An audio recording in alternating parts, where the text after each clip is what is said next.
నమస్తే, welcome to Andhraprabha. ఇంటర్మీడియట్కి సంబంధించి ఏదైతే కాలేజీలు పర్మిషన్స్ అది రేవంత్ రెడ్డి దగ్గర విద్యాశాఖ ఉంది. సో దీంట్లో చాలా అవకతవకలు జరుగుతున్నాయి. ఒక కాలేజ్ పర్మిషన్ తీసుకొని 4 కాలేజీలు పెడుతున్నారు. సో పిల్లలకి ఒత్తిడి ఎక్కువ అవుతుంది. అట్లే ఫస్ట్ ఇయర్ అయిపోగానే నెక్స్ట్ డేనే సెకండ్ ఇయర్ క్లాసులు పెట్టడం. సో ఇట్లా చాలా ఇబ్బందులు ఉన్నాయని చెప్పి అంటున్నారు. మనతో పాటు బీఆర్ఎస్ నాయకులు ఉన్నారు, మాట్లాడదాం. అసలు ఏంది సిచ్యువేషన్, అసలు ఏం జరిగింది? మీరు నిన్న పోయి కంప్లైంట్ ఇచ్చొచ్చారు. అసలు అక్కడ రెస్పాండ్ ఎట్లా ఉంది?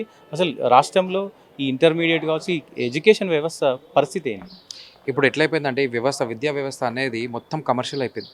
దానికి కూడా మేము నిన్న ఇంటర్మీడియట్ బోర్డు కమిషనర్ గారికి కూడా మేము ఐఏఎస్ గారికి కూడా మేము లెటర్ ఇవ్వడం జరిగింది. మా బీఆర్ఎస్వి అధ్యక్షులు గెలు శ్రీనివాస్ యాదవ్ గారితో పోయి మేము మా రిప్రజెంటేషన్ ఇచ్చి కోరుకుంది ఏంటంటే ఈ 10th అయిపోగానే నారాయణ, చైతన్య, బన్సాల్, అన్ అకాడమీ, అలైన్ కాలేజ్లు కొత్త కొత్త ఇన్స్టిట్యూషన్స్ తెలంగాణ బేస్ కాకుండా నార్త్ దగ్గరికి వెళ్ళొచ్చి అక్కడ బేస్ అయ్యి ఇక్కడ ఎటువంటి పర్మిషన్స్ లేకుండా ఒక పర్మిషన్ తీసుకోవడం, 10 క్యాంపస్లు పెట్టడం. ఈరోజు ఇంటర్ ఫస్ట్ ఇయర్ అయిపోయింది రాబాయ్ అంటే రేపటి నుంచి ఇంటర్ సెకండ్ ఇయర్ క్లాసులు ఫుల్. వాళ్ళ సండేస్ లేవు, రెస్ట్ లేదు, ఒక హాలిడేస్ లేవు, ఉగాది లేదు, దీపావళి లేదు. ఎంత తీసుకుంటారు భయ్? అప్పుడే 10th అయిపోతుంది పిల్లలకి. 10th అయిపోతే ఇంటర్ ఫస్ట్ ఇయర్ పడతారు. ఇంటర్ ఫస్ట్ ఇయర్ కాగానే సెకండ్ ఇయర్ కంటిన్యూ. ఇలా ర్యాంకుల కోసం ఒకటి రెండు ఇలా ర్యాంకుల కోసము. ఇక మృతులు కూడా అట్లనే ఉన్నారు. ఎంతమంది చచ్చిపోయారన్న బాచుపల్లి క్యాంపస్లో నారాయణలో 3 అమ్మాయిలు వేసుకున్నారు.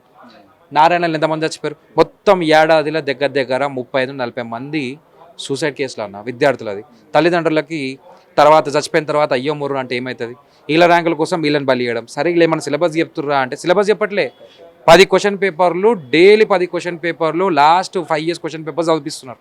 6 నెలలు ఇదే చదివిస్తున్నారు, 6 నెలలు అదే ఎగ్జామ్స్ పెడుతున్నారు పిల్లలకి. జైళ్ళలో వేసి గ్రిల్స్ పెట్టి జాలీలు పెట్టి. ఇంటర్మీడియట్ విద్యాసంస్థలకు చెప్తున్నాము బీఆర్ఎస్పీ నుంచి నేను చెప్తున్నా కదా, డైలీ మా విద్యార్థులు అదే పని మీద ఉన్నారు. ఎక్కడెక్కడైతే ఇల్లీగల్గా క్లాసెస్ అవుతున్నాయో అవన్నీ మేము బంద్ చేస్తున్నాము.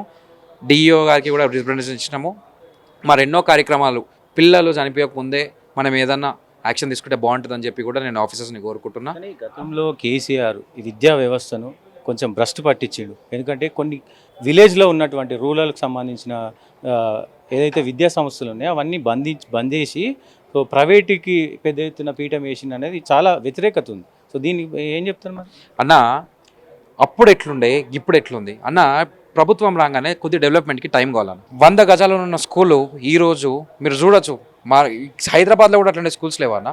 అంతంత పెద్దగా స్కూల్ కట్టిడు. దానికి 2 years 3 years మినిమమ్ అప్గ్రేడేషన్కి టైం పడుతుంది.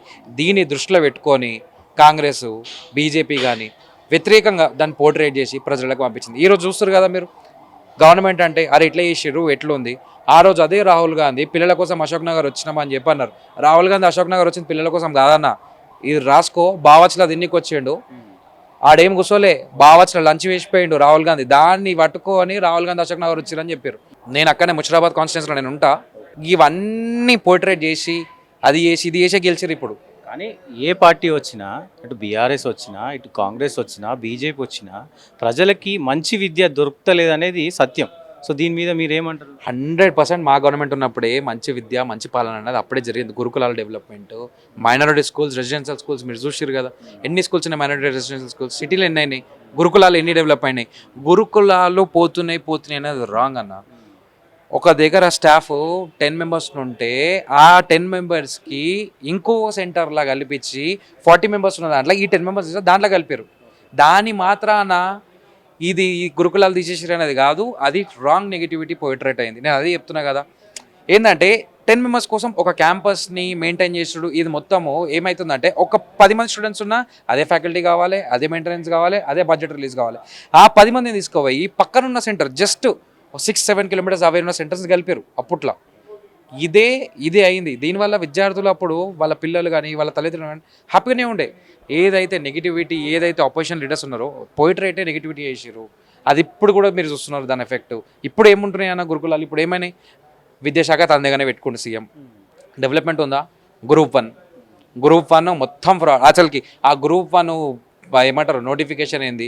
1:2 రేషియో పికప్ చేస్తున్నారు. 1:2 రేషియో వేసిండా? 1:1 రిలీజ్ చేసిండు.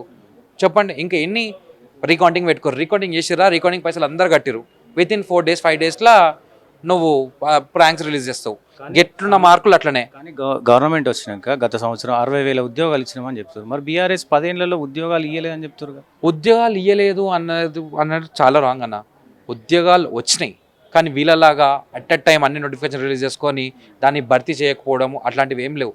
మీరు చూసిర్రు పోలీస్ రిక్రూట్మెంట్ ఎంతమంది రిక్రూట్ అయ్యారన్నా? దగ్గర 30 నుంచి 35,000 రిక్రూట్మెంట్స్ అయినాయి. హోంగార్డులు పెంపని, కానిస్టేబుల్లకి మన శాలరీస్ కానీ వాళ్ళ డిఏస్ కానీ మీరు చూసిర్రు ఎన్ని డెవలప్మెంట్స్ అని. ఉద్యోగాలు అనేది నోటిఫికేషన్ అనేది ఇట్లా నోటిఫికేషన్ ఇవ్వగానే అట్లా కాదన్న. భర్తీలు ఎన్ని ఉన్నాయి గవర్నమెంట్ స్పెషల్ సిఎస్ కానీ వాళ్ళంతా భర్తీలు దాన్ని చూసుకొని ఒక బేస్ చేసుకొని ఒక కాలం అకాడమిక్ క్యాలెండర్ ఇయర్ ఉంటుంది, బడ్జెట్ ఇయర్ ఉంటుంది, అవన్నీ చూసుకొని రిలీజ్ చేయాలన్నా. పటాపట వీళ్ళు చెప్పినట్టు ఇప్పుడు చేసిర్రు భర్తీ చేయమని చెప్పి చూస్తా. ఇప్పుడు ఫైనల్గా కాంగ్రెస్ పార్టీకి మీరు ఏం సూచన చేయాల్సి? ఇంట్లో కూర్చోమని చెప్పు కాంగ్రెస్ పార్టీని. నా సూచన ఏంటంటే అన్నీ తీసుకొని సెక్రటరేట్ బంచేసి ఇంట్లో కూర్చోమని చెప్పు. ఒక 3 సంవత్సరాలు లేదా మాకు అప్పయ్యప్పని చెప్పు. మా కేసీఆర్ గారు నడుపుతారు ప్రభుత్వం మీద.